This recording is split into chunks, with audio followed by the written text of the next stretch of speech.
Hey guys, welcome back to my channel Beauty and Home Life. Today I am here with a new delicious recipe, mutton kebab. Let's see how to prepare. Here I have taken a half kg cooked shredded mutton. You can also use cooked keema or cooked grounded mutton. I am adding some chopped onions, 7 tablespoons of soaked and ground chana dal. Don't make it fine paste, and few masalas. You can grind this and use as a paste.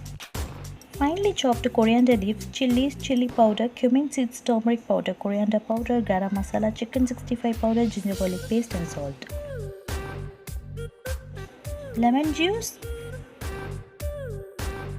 beetroot sauce, tomato sauce, a little curd.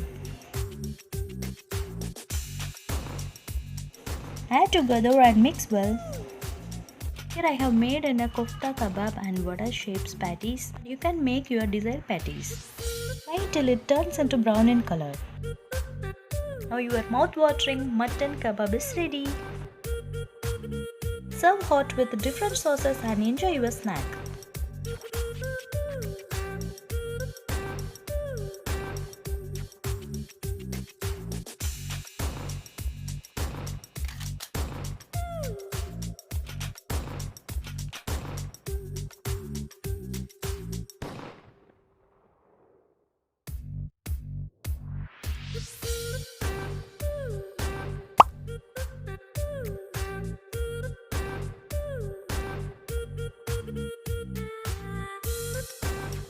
If you like this video, don't forget to like, share and subscribe to my channel. Hit the bell icon for notification. Thank you for watching.